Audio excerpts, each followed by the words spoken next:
नमस्ते। आज के इस वीडियो में हम इंटरमीडिएट हिंदी के सभी विद्यार्थियों के लिए गद्य संकलन से कन्हैयालाल मिश्र प्रभाकर जी द्वारा लिखा गया रॉबर्ट नर्सिंग होम में नामक पाठ लेकर आए हैं। दोस्तों, इस पाठ में कन्हैयालाल मिश्र प्रभाकर जी ने इंदौर में स्थित रॉबर्ट नर्सिंग होम में घटी एक सामान्य सी घटना को बड़े ही रोचक और सुंदर ढंग से इस पाठ में प्रस्तुत किया है। तो आइए शुरू करते हैं, ध्यान दीजिएगा। कल तक जिनका अतिथि था आज उनका परिचारक हो गया, क्योंकि मेरी अतिथ्या अचानक रोग की लपेट में आ गईं और उन्हें इंदौर के रॉबर्ट नर्सिंग होम में लाना पड़ा। कल तक जिनका अतिथि था, अतिथि का मतलब मेहमान, परिचारक का मतलब आज उनका परिचारक हो गया, परिचारक का मतलब सेवक। क्योंकि मेरी अतिथ्या, अतिथ्या का मतलब जिसके यहाँ पर अतिथि बनकर जाते हैं, रोग की लपेट में आ गई और उन्हें इंदौर के रॉबर्ट नर्सिंग होम में लाना पड़ा। लेखक कह रहे हैं कि मैं कल तक जिनका अतिथि बना हुआ था, मैं कल तक जिनके यहाँ मेहमान था, आज मुझे उनका सेवक बनना पड़ा। क्योंकि जो मेरी अतिथियाँ थीं वो अचानक रोग की लपेट में आ गई, बीमार पड़ गई और उन्हें इलाज के लिए इंदौर में स्थित रॉबर्ट नर्सिंग होम में लाना पड़ा। यह है सितंबर 1951। यह घटना कब की है? सितंबर 1951 की। रोग का आघात पूरे वेग में, परिणाम कपकपाता और वातावरण चिंता से घिरा घेरा कि हम सब सुस्त। रोग का आघात पूरे वेग में, रोग अपने प्रचंड रूप में था, परिणाम कपकपाता और इस रोग का परिणाम था कि रोगी का पूरा शरीर कांप रहा था और वातावरण चिंता से घिरा घिरा। रोगी को इस तरह बीमार देखकर, कांपता देखकर पूरा वातावरण चिंता से घिरा हुआ था और हम सब लोग रोगी की देखभाल करते करते सुस्त हो चुके थे। तभी मैंने चौंक कर देखा कि अपने विशिष्ट, विशिष्ट का मतलब विशेष, धवल वेश का मतलब सफ़ेद वस्त्र में, आच्छादित का मतलब लिपटी हुई, घिरी हुई। लेखक कहते हैं तभी मैंने चौंक कर देखा कि अपने विशेष सफ़ेद वस्त्र में घिरी हुई एक नारी कमरे में आ गई हैं। देह उनकी कोई 45 वसंत देखी। 45 वसंत देखी का मतलब उनके जीवन में 45 बार वसंत आ चुका है, यानी उनकी जो उम्र थी वो लगभग 45 वर्ष की थी। वर्ण हिम श्वेत, उनके शरीर का रंग हिम जैसा यानी बर्फ जैसा श्वेत सफ़ेद था, पर अरुणोदय की रेखाओं से, अरुणोदय का मतलब सूर्य, प्रातःकालीन सूर्य की लालिमा युक्त किरण, तो यहाँ कह लीजिए लालिमा युक्त, पर अरुणोदय की रेखाओं से रंजित। वर्ण हिम श्वेत, रंग बर्फ जैसा श्वेत था परंतु लालिमा युक्त थी। कद लंबा, शरीर लंबा था। सुता सधा, मानो सुंदर भी था, मानो सांचे में ढालकर बनाया गया हो। आगे देखिए, लंबा मुंह अच्छा नहीं लगता, बीमार के पास लंबा मुंह नहीं। आते ही उन्होंने कहा। लंबा मुंह अच्छा नहीं लगता का मतलब कि चेहरे पर उदासी अच्छी नहीं लगती। बीमार के पास लंबा मुंह नहीं, बीमार को कभी उदास नहीं होना चाहिए। आते ही उन्होंने ऐसा कहा। भाषा सुधरी, उनकी भाषा सुधरी थी। उच्चारण साफ, उच्चारण भी साफ था। और स्वर का आदेश, पर आदेश न अधिनायक का, न अधिकारी का, पूर्णता माँ का। और उनका जो आवाज़ था आदेश की तरह था, लेकिन आदेश न किसी अधिनायक का, किसी शासक की आदेश की तरह नहीं, न ही किसी अधिकारी के आदेश की तरह, बल्कि उनकी जो आदेश थी वह बिल्कुल माँ की तरह थी, जिसका आरंभ होता है शिकंजे से और अंत गोंद से। जैसे माँ होती है, जब बच्चा शैतानी करता है, शरारतें करता है, तो उसको अपने शिकंजे में ले लेती है, फिर उसे समझाती है, दुलार करती है और गोद में ले लेती है। तो इसी तरह से उस 45 वर्षीय महिला की बातें थीं, बिल्कुल माँ की तरह। हाँ, वह माँ ही थी, होम की अध्यक्षा मदर टेरेसा, मातृभूमि जिसकी फ्रांस और कर्मभूमि भारत। लेखक कह रहे हैं कि हाँ, वह माँ ही थी, होम की अध्यक्षा थी, जिसका नाम मदर टेरेसा था और जिसकी मातृभूमि फ्रांस थी और कर्मभूमि भारत, यानी जो भारत, वो जो फ्रांस में जन्मी और भारत में कर्म की। उभरती तरुणाई से उम्र के इस ढलाव तक रोगियों की सेवा में लौलीन, वह जो मदर टेरेसा थी उभरती तरुणाई से अपने युवावस्था से लेकर उम्र के इस ढलाव तक निरंतर लगातार रोगियों की सेवा में लौलीन, रोगियों की सेवा में लगी रहीं। यही काम, यही धाम, यही राग, यही चाव और बस यही रोगियों की सेवा करना ही उनका काम धाम, राग, रुचि, लगाव, सब कुछ उनके लिए रोगियों की सेवा करना ही था। आगे देखिए, उन्होंने रोगी के दोनों मलान कपोल अपने चांदनी चर्चित हाथों से थपथपाएं तो उसके सूखे अधरों पर चांदी की एक रेखा खींचाई और मुझे लगा कि वातावरण का तनाव कुछ कम हो गया। लेखक कहते हैं कि उन्होंने आते ही दोनों मलान कपोल, रोगी के दोनों मलान कपोल यानी रोगी के दोनों उदास चेहरे को अपने चांदनी चर्चित हाथों से यानी अपने चांदनी जैसे रंग वाले हाथों से जब थपथपाती है तो रोगी के सूखे हुए अधरों पर, होठों पर चांदी की एक रेखा खींचाई यानी एक मुस्कान खींचाती है और मुझे लगा कि वातावरण का तनाव कुछ कम हो गया। और जब मैंने रोगी के चेहरे पर मुस्कान देखा तो मुझे लगा कि वातावरण में जो चिंता थी, तनाव थी, वो काफ़ी हद तक कम हो गया। तभी एक खटाक और हमारा डॉक्टर कमरे के भीतर, तभी एक खटाक से दरवाज़ा खुलने की आवाज़ आई और हमारे जो डॉक्टर थे वो कमरे के भीतर प्रवेश कर गए। मदर ने उसे देखते ही कहा, डॉक्टर तुम्हारा बीमार हंस रहा है। मदर ने डॉक्टर को देखते ही डॉक्टर से बोला कि डॉक्टर देखो तुम्हारा बीमार हंस रहा है। तो डॉक्टर ने कहा, हाँ मदर, तुम हंसी बिखेरती जो हो। डॉक्टर ने अपने जाने कितने अनुभव एक ही वाक्य में गूंथ दिए। तो डॉक्टर भी बोला, हाँ मदर, रोगी हंसेगा क्यों नहीं, बीमार हंसेगा क्यों नहीं, तुम तो हंसी बिखेरती हो। डॉक्टर ने ना जाने कितने अपने अनुभव, ना जाने अपने कितने विचार एक ही वाक्य में गूंथ दिए, कह डाले। मैंने भावना से अभिभूत हो सोचा। फिर लेखक कहते हैं, फिर मैंने भावना में डूब गया और भावनाओं के वश में होकर सोचने लगा कि जो बिना प्रसव किए ही माँ बन सकती है, कि जो स्त्री बिना प्रसव किए यानी बच्चे को जन्म दिए ही माँ बन सकती है, वह 30 रुपये मासिक के योगक्षेम पर 20 वर्ष के दिन और रात सेवा में लगा सकती है।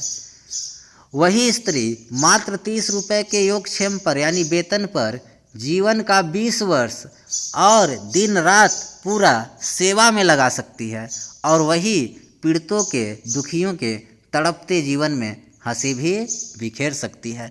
लेखक सोचने लगे कि इसके अंदर सेवा भावना कितनी है, कि इसका वेतन मात्र 30 रुपया मासिक है और इसी 30 रुपये मासिक में यह अपना पूरा जीवन, पूरा ध्यान, पूरा परिश्रम, सब कुछ रोगी की सेवा में लगा सकती है। ऐसी महिला ही तो रोगियों के जीवन में, पीड़ितों के जीवन में हंसी बिखेर सकती है। तीसरे पहर का समय, थर्मामीटर हाथ में लिए यह आई मदर टेरेसा और उनके साथ एक नवयुवती।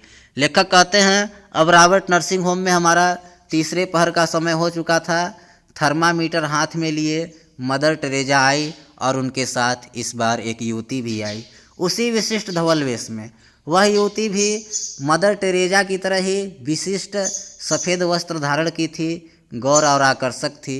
हाँ, गौर और आकर्षक, हाँ वह गौर, सुंदर और आकर्षक थी, पर उसके स्वरूप का चित्रण करने में दोनों ही शब्द असफल।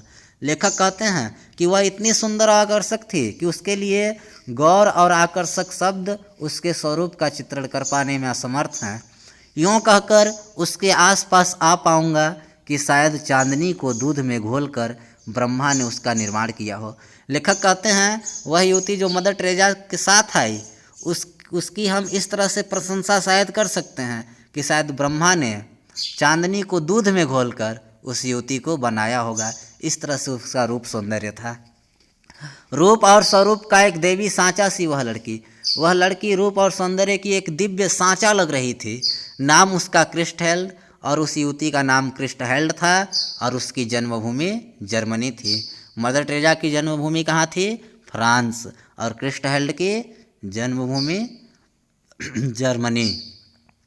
फ्रांस की पुत्री मदर टेरेसा और जर्मनी की दुहिता क्रिस्टहेल्ड एक साथ, एक रूप, एक ध्येय, एक रस।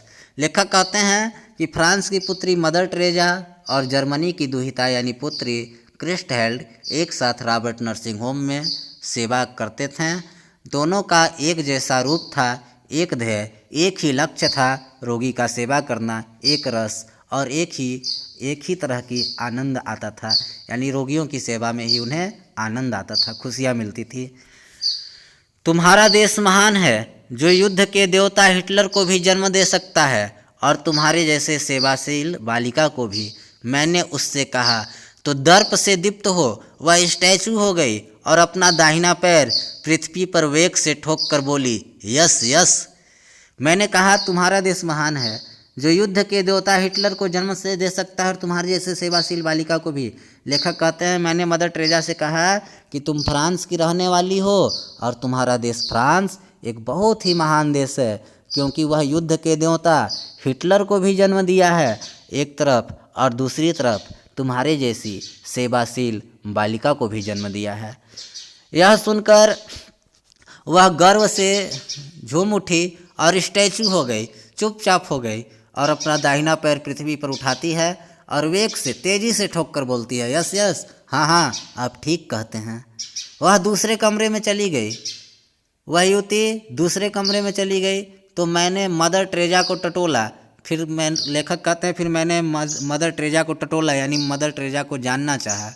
आप इस जर्मन लड़की के साथ प्यार से रहती हैं? मैंने कहा मदर टेरेसा से कि यह तो क्रिस्टहाइल जर्मनी की है, यह एक जर्मन लड़की है और आप इसके साथ प्यार से कैसे रह लेती हैं? देखिए प्रश्नवाचक चिन्ह है। युद्ध में जर्मनी और फ्रांस का कभी पटता नहीं, दोनों एक दूसरे के विपक्षी देश हैं, एक दूसरे के शत्रु हैं। लेकिन ये दोनों महिलाएं अलग अलग देशों की हैं, शत्रु देशों के, लेकिन दोनों में इतना प्रेम है, लगाव है। तो इसीलिए लेखक कह रहे हैं कि वह तो जर्मनी की है और आप फ्रांस की, फिर भी आप दोनों इस एक साथ प्यार से कैसे रहती हैं? बोली, हाँ वह भी ईश्वर के लिए काम करती है और मैं भी, फिर हम दोनों में प्यार क्यों ना हो? मदर टेरेसा कहती है कि हाँ वह भी ईश्वर के लिए काम करती है, रोगियों की सेवा करना ईश्वर का काम है और मैं भी ईश्वर का काम करती हूँ, फिर हम दोनों के बीच प्रेम क्यों ना हो? देश से क्या हुआ? मैंने नस्तर चुभाया। लेखक कहते हैं, मैंने नस्तर चुभाया यानी मैंने कुछ लगने वाली बात कही। पर फ्रांस को हिटलर ने पददलित किया था, लेकिन आपको याद होना चाहिए कि फ्रांस को हिटलर ने ही पददलित किया था, सताया था। यह आप कैसे भूल सकती हैं? और उसी हिटलर के देश की यह क्रिस्टहेल्ड है। नस्तर तेज था, चुभन गहरी। नस्तर मतलब ऑपरेशन के लिए एक चाकू, छुरा। नस्तर तेज था, चुभन गहरी मतलब नस्तर नहीं चुभा है। यहाँ पे एक उदाहरण दे रहे हैं कि चुभने जैसी बात कहें। चुभन गहरी पर मदर का कलेजा उससे अछूता रहा। लेखक कहते हैं, मेरी बात तो चुभने वाली थी, लेकिन हमारी बात का मदर टेरेसा के हृदय पर कोई फर्क नहीं पड़ा। बोली, हिटलर बुरा था, उसने लड़ाई छेड़ी, पर उससे इस लड़की का भी घर ढह गया और मेरा भी, हम दोनों एक। मदर टेरेसा कहती है, मैं मानती हूँ कि हिटलर बुरा था, उसने लड़ाई शुरू की थी, लेकिन उस लड़ाई में मेरा भी घर गिर गया और इस लड़की का भी, फिर दोनों हम एक। दोनों में कैसा मनमुटाव हो, हम दोनों एक। मदर टेरेसा ने झूम में इतने गहरे डूबकर कहा जैसे मैं उनसे उनकी लड़की को छीन रहा था और उन्होंने पहले ही दांव में मुझे चारों खाने दे मारा। लेखक कहते हैं कि हम दोनों एक। यह बात मदर टेरेसा ने इतने मस्ती में कहा, इतने झूम कर कहा, जैसे ऐसा लगा कि मैं उससे उनकी लड़की क्रिस्टहेल्ड को छीन रहा था और मुझे एक ही बार में चारों खाने चित्त कर दी। मदर चली गई, मैं सोचता रहा। यह कहकर मदर वहाँ से कमरे से चली गई। मैं सोचता रहा, प्रभाकर जी सोचते रहे, मनुष्य के बीच मनुष्य ने कितनी दीवारें खड़ी की है, किस मानव के बीच मनुष्य ने कितनी बड़ी बड़ी दीवारें खड़ी कर दी है। ऊंची ऊंची दीवारें, मजबूत फौलादी दीवारें, भूगोल की दीवारें, जाति वर्ग की दीवारें, कितनी मनहूस, कितनी नग्न, पर कितनी अजय।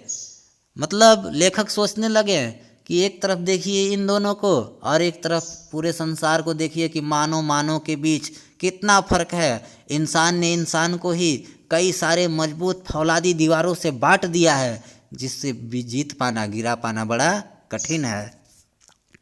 आगे देखिए, क्रिस्टहेल्ड के पिता जर्मनी में एक कॉलेज के प्रिंसिपल हैं और उसने अभी 5 वर्षों के लिए ही सेवा का व्रत लिया था। क्रिस्टहेल्ड के पिता जर्मनी में कॉलेज के प्रिंसिपल और अभी क्रिस्टहेल्ड मात्र 5 वर्षों के लिए सेवा का व्रत लेकर भारत आई है। रोगड़ी के गहरे काले बाल को देखकर उसने कहा, तुम्हारे काले बाल मेरे पिता के से हैं। कहा कि वह इस स्मृतियों में खोसी गई। लेखक कह रहे हैं कि रोगड़ी के गहरे लंबे लंबे काले बालों को देखकर क्रिस्टहेल्ड कहती है कि तुम्हारे काले बाल बिल्कुल मेरे पिता की तरह हैं। यह कहते हुए वह अपने पिता की यादों में खो सी गए। मुझे लगा कि मैं ही क्रिस्टहेल्ड हूँ, अपने माता पिता से हजारों मील दूर एक अजनबी देश में अकेली खोई छली सी और मेरे आंखों में आंसू भर आई। लेखक कहते हैं कि क्रिस्टहेल्ड की बातों को सुनकर मुझे लगा कुछ देर के लिए कि मैं ही क्रिस्टहेल्ड हूँ और मैं भावनाओं में डूब गया। मैं सोचने लगा कि मैं अपने माता पिता से कितनी दूर एक अजनबी देश में अकेली खोई हुई ठगी हुई लड़की के समान हूँ। यह सोचकर मेरे आंखों में आंसू भर आई। लड़की मेरे आंसुओं में डूब डूब गई और किनारा पाने को उसने जल्दी से उन्हें अपने रुमाल से पोंछ दिया। लड़की मेरे आंसुओं में डूब डूब गई। लेखक कहते हैं कि क्रिस्टहेल्ड मेरे आंसुओं को देखकर समझ गई कि मेरे आंखों में आंसू क्यों आई और इससे बाहर निकलने के लिए वह तुरंत रुमाल निकालती है और उनके आंसुओं को पोंछ देती है। उसकी सदा हंसती आंखें नरम हो आई, पर जरा भी नम नहीं। मैंने पूछा, घर से चलते समय रोई थी तुम? लेखक कहते हैं उसकी सदा हंसती मुस्कुराती रहने वाली आंखें नम होकर नरम हो गई, पर जरा भी नम नहीं। नरम हो गई लेकिन नम नहीं हुई, आंखों में आंसू नहीं आए घर की याद आकर। मैंने क्रिस्टहेल्ड से पूछा कि जब तुम घर से भारत के लिए चली थी तो चलते समय तुम्हें रोना आया था? उसका भोला उत्तर था, ना, माँ बहुत रोई थी। लेखक कह रहे हैं कि क्रिस्टहेल्ड मेरे इस सवाल का बड़ा ही भोला भाला उत्तर दी कि ना, मैं नहीं रोई थी, मेरी माँ बहुत रोई थी। फटी आंखों कुछ देर मैं उसे देखता रहा, तब कुछ बिस्कुट उसे भेंट किए। बोली, धन्यवाद, थैंक यू, तांगसू। लेखक कहते हैं कि मैं खुली आंखों से कुछ देर तक क्रिस्टहेल्ड को देखता रहा, तब मैंने उसे कुछ बिस्कुट दिए। बिस्कुट देने के बाद उसने मुझे धन्यवाद बोली, थैंक यू अंग्रेजी में भी धन्यवाद बोली, तांगसू और अपने जर्मनी भाषा में भी तांगसू। तांगसू का मतलब धन्यवाद। धन्यवाद हिंदी हो गया, थैंक यू अंग्रेजी हो गया, तांगसू जर्मनी।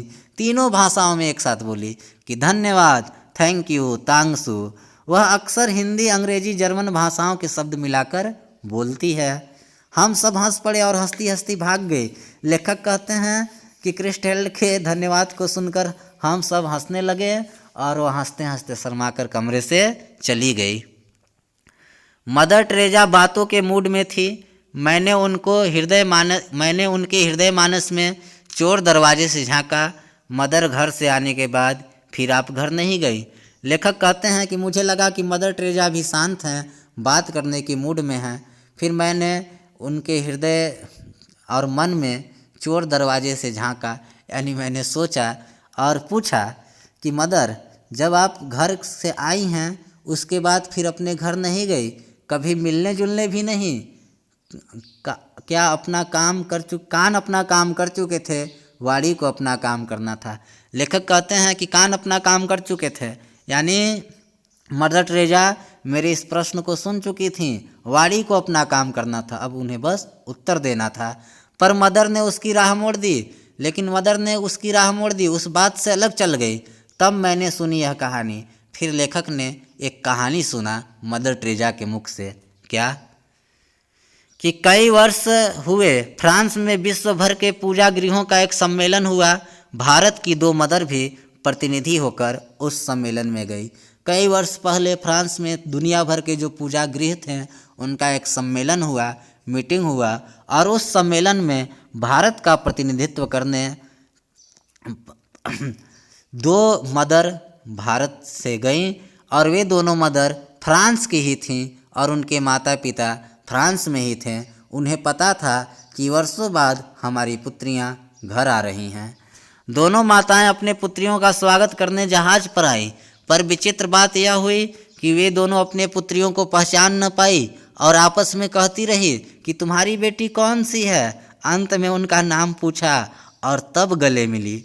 लेखक कहते हैं कि दोनों माताएं अपने पुत्रियों का स्वागत करने के लिए जहाज पर तो आ गईं, लेकिन एक विचित्र घटना घटी कि वे दोनों माताएं अपने अपने पुत्रियों को पहचान ही नहीं पा रही थी। वे आपस में ही एक दूसरे से पूछने लगी कि बताओ तुम्हारी पुत्री कौन सी है। अंत में उन्होंने एक दूसरे का नाम पूछा, तब जाकर क्लियर हुआ कि कौन सी हमारी बेटी है और कौन सी तुम्हारी। आगे देखिए, कहानी पूरी हुई तो कई प्रश्न उठे, पर मदर टेरेसा ने उठते न उठते भाग गए। लेखक कहते हैं जब उन्होंने कहानी सुनाई तो मेरे मन में और कई सारे सवाल आए जो मैं करना चाहता था, लेकिन मदर टेरेसा उठते न उठते भाग गई, वहाँ से तुरंत चली गई। निश्चय ही उन दोनों अनपहचानी पुत्रियों में से एक वे स्वयं थी।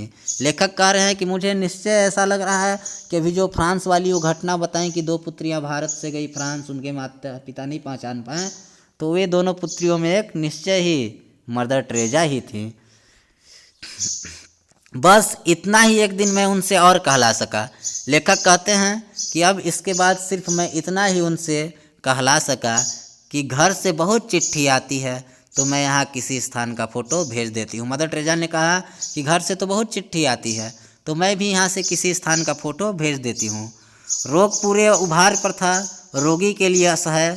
मदर टेरेसा ने कहा तुम्हारे लिए आज विनती करूँगी। उनका चेहरा उस समय भक्त की श्रद्धा भाव से प्रोद्भासित हो उठा था।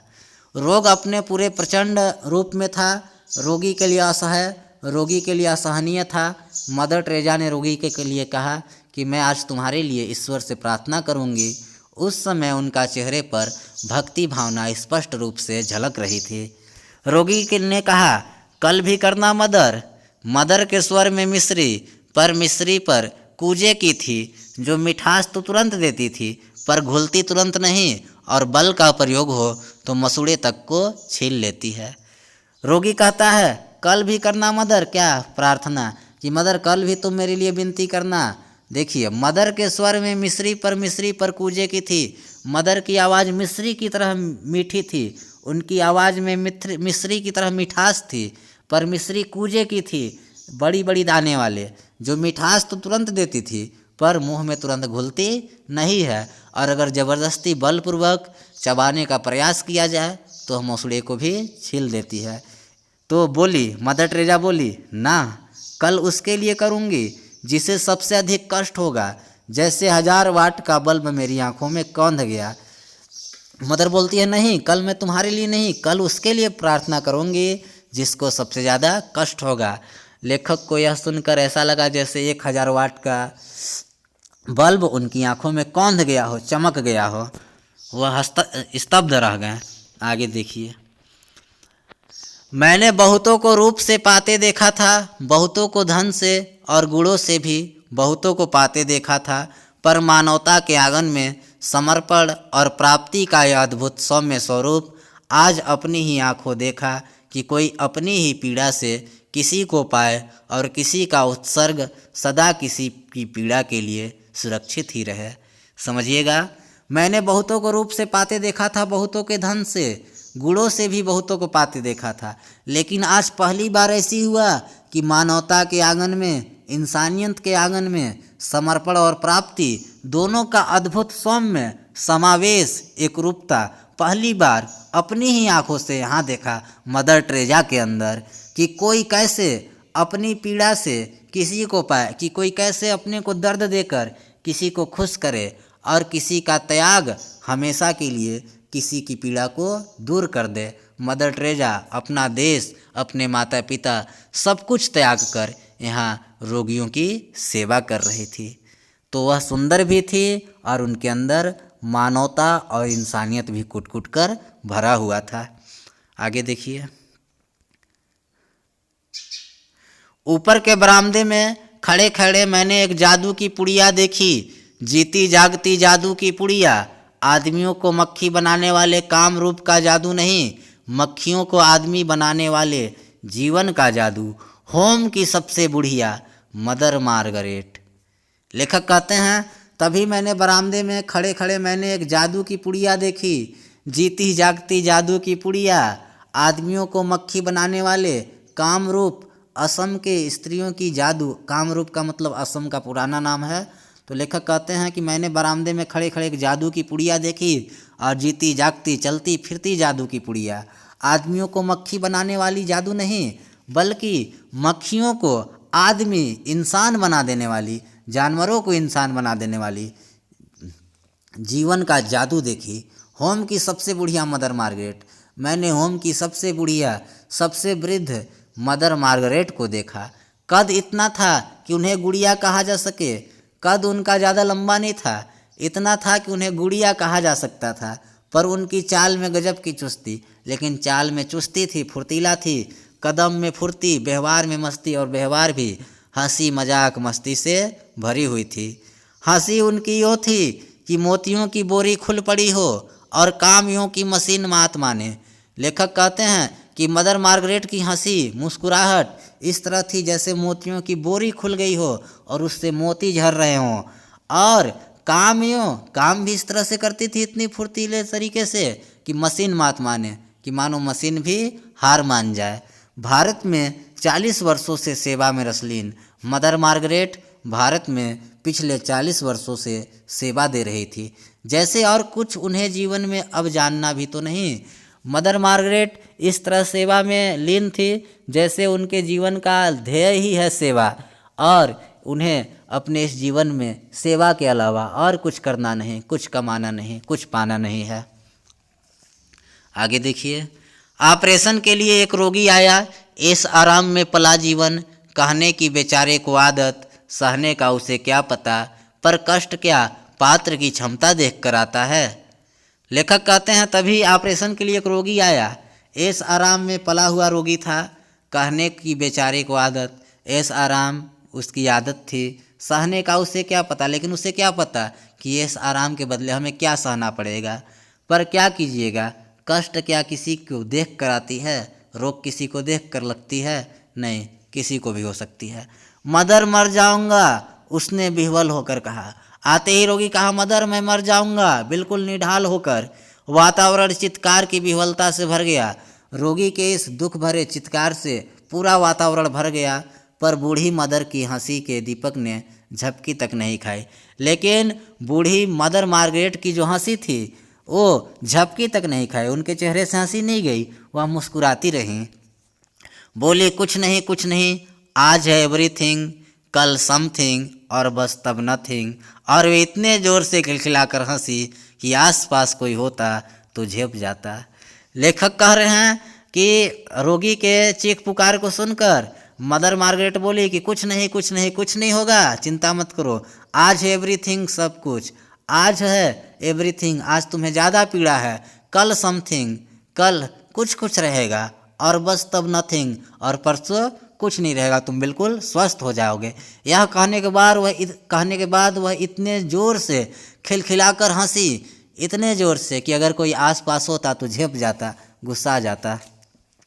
आगे देखिए, एक रोगी उन्होंने देखा, चिंता के गर्द से उठ उभरती रोगड़ी, जोर से चुटकियां बजाकर वे किलकी, जी उठी यह उनकी है, जी उठी। लेखक कह रहे हैं फिर उन्होंने एक दूसरी रोगी को देखा, वह चिंता के गर्द से उठ उभरती रोगड़ी। वह रोगड़ी अभी अभी चिंता बीमारी से छूटी थी, मुक्त हुई थी, और ज़ोर से चुटकियां बजाकर वे किलकी। और उस रोगड़ी को देखकर मदर मार्गरेट ज़ोर से चुटकी बजाती है और बोलती है, जी उठी, यानी जी उठी उनका यह था, जी उठी यानी जीवित हो गई, ठीक हो गई। यह अनुभव कितना चमत्कारी है कि यहाँ जो जितनी अधिक बूढ़ी है वह उतनी ही अधिक उत्फल मुस्कानमय है। लेखक कह रहे हैं कि रॉबर्ट नर्सिंग होम में जो अनुभव है कितनी चमत्कारी है। यहाँ पर जो जितनी वृद्ध है उसके अंदर उतना ही उत्साह, ऊर्जा और प्रसन्नता, मुस्कान है। यह किस दीपक की ज्योत है, यहाँ किस दीपक की प्रकाश फैली हुई है, जागरूक जीवन की, लक्ष्यदर्शी जीवन की, या फिर सेवानिरत जीवन की, सेवा में लगे हुए जीवन की, अपने विश्वासों के साथ एकाग्र जीवन की। भाषा के भेद रहे हैं, रहेंगे भी, पर यह जो है विश्व की सर्वोत्तम ज्योत है। लेखक कह रहे हैं कि भाषा के भेद रहे हैं, रहेंगे भी, कि लोग अलग अलग भाषाएं बोलते हैं, लोग अलग अलग क्षेत्र प्रांत में रहते हैं, पर यह जो है वह विश्व की सबसे श्रेष्ठ ज्योति है। कौन सी ज्योति? मानवता की सेवा की ज्योति। आगे देखिए, सिस्टर क्रिस्टहेल्ड का तबादला हो गया। अब वह धानी के भील सेवा केंद्र में काम करेंगी। अब यहाँ से रॉबर्ट नर्सिंग होम से क्रिस्टहेल्ड का तबादला यानी ट्रांसफ़र हो गया। अब वह धानी के भील में स्थित सेवा केंद्र में अपनी सेवा देंगी। ओह, उस जंगली जीवन में यह कर्पूरिका, पर कर्पूरिका तो अपने सौरभ में इतनी लीन है कि उसे स्वर्ग के अतिरिक्त और कुछ दिखता ही नहीं, सूझता ही नहीं। लेखक कहते हैं कि ओह, वहाँ पर जहाँ उनका तबादला हुआ है वह तो जंगल है। उस जीवन में यह कर्पूरिका के समान नारी कैसे रहेगी?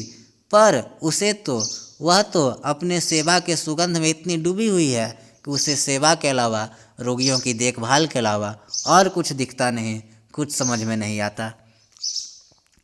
वह हम लोगों को मिलने आई, हंसती खिलती बिखरती और फुदकती। लेखक कहते हैं क्रिस्टहेल्ड जाने से पहले हम लोगों से मिलने आई, हंसती हुई, बिखरती हुई, फुदकती हुई। यहाँ से जाने का उसे विषाद नहीं, यहाँ रॉबर्ट नर्सिंग होम से जाने का उसे कोई कष्ट नहीं था, कोई दुख नहीं था। एक नई नई जगह देखने का भाव उसके रोम रोम में, पर मुझे उसका जाना कचोट सा रहा था।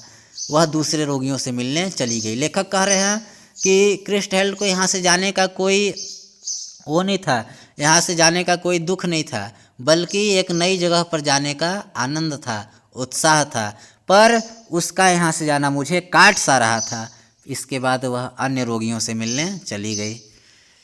इधर जाते जाते वह 2-3 बार कमरे के बाहर से निकली, पर फिर एक बार भी उसने उधर नहीं झाँका। मैंने अपने से कहा, कोई लाख उलझे, उसे किसी में नहीं उलझाना है।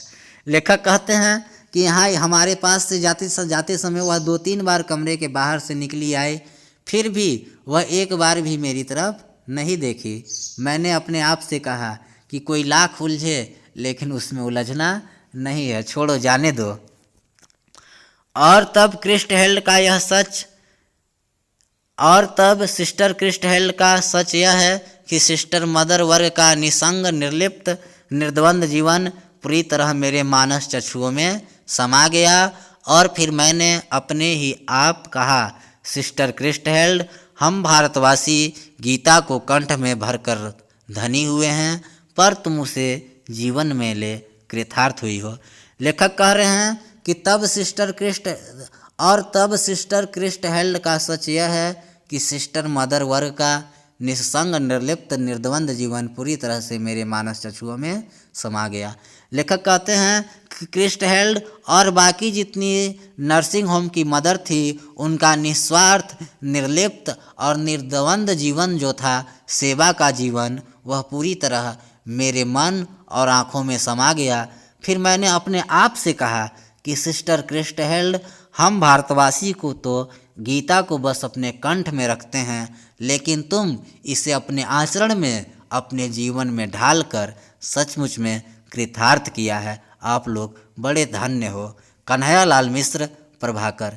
दोस्तों, अगर वीडियो अच्छा लगा होगा तो लाइक कर दीजिएगा, चैनल को सब्सक्राइब कीजिएगा, साथ ही बेल आइकन को प्रेस कीजिएगा। वीडियो देखने के लिए आप सभी का धन्यवाद।